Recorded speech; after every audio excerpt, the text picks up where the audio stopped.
Happy Dave Day, everybody. We're going again on a Tuesday, Dave, just messing with people. But that's because Valley West, they keep winning. Congratulations to them, the 10 and 12-year-old All-Stars from the Valley West Little League. And Dave, you've been covering the tournament. Stroudsburg, kind of the hometown team, and they are in the championship. They'll meet Valley West. We'll get into all that, but let's talk about how Valley West got into the championship round. They beat Warwick 13-5. Dave, I read in your article, Grant Russo, Brett Antolik, Connor Kundrat had 10 combined RBIs in that game.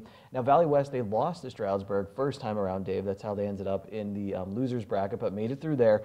What did you see in that first matchup? They had the lead in that first game. Yeah, they had the lead in the first game, but they're very uncharacteristic. They had 8 errors in the game, which totally unlike them.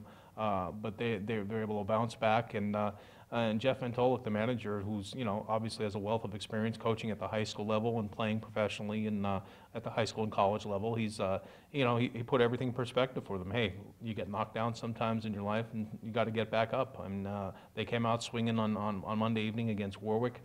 2 runs in the first inning, courtesy of a Connor Kundrat 2-run home run. That was an absolute blast. They continued to hit throughout the whole game, and like you said, the top 3 players in their order, Russo, the younger Antolik, and Kundrat combined for 10 RBIs, 9 hits, bunch of extra base hits, and kind of set the tone for the rest of the team.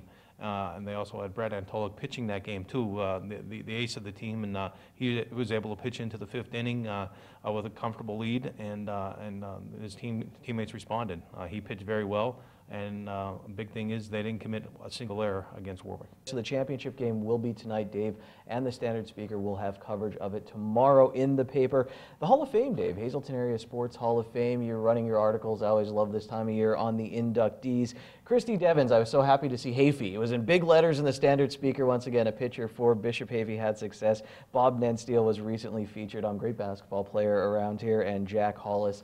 Christy Devins and Bob Nensteel, I mean, 2 more of the modern players. And what stuck out with you with those 2? Well, Christy had a phenomenal career at Bishop Hafey as a pitcher, and then she was even better at Misericordia University. She led the team to the playoffs for the first time, the national playoffs. She was a big-time pitcher for them. Was able to all-conference player as a softball player too. And then Bob Nensteel too had a fabulous career at Weatherly. Last time the Records won a district basketball championship, Bob Nensteel was the center on that team. He was a strong scorer, 16-point game scorer as a junior. Then he went up to more than 20 points a game as a senior. He was a big-time rebounder, and teaming with his brother, the late Ryan Nensteel, they're a definite 1-2 duo and a force to be reckoned with, and a great time for record basketball.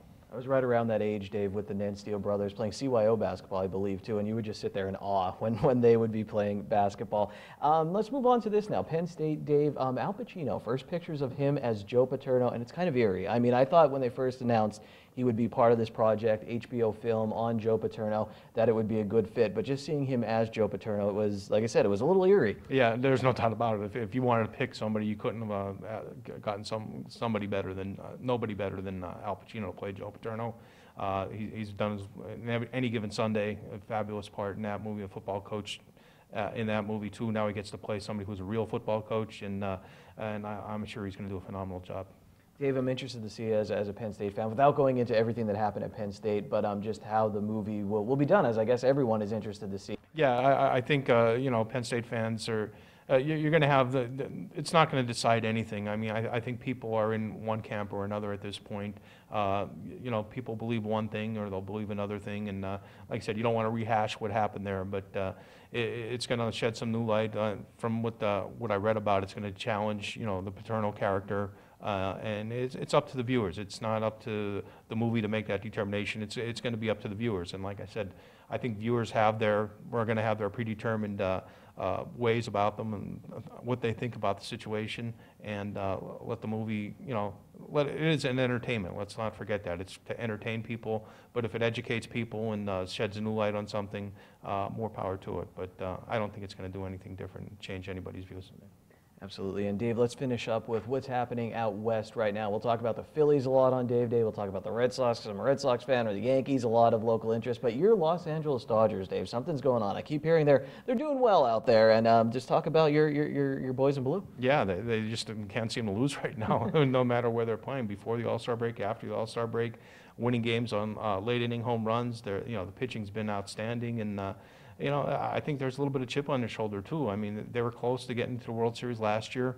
They lost to the Cubs, you know, in the NLCS.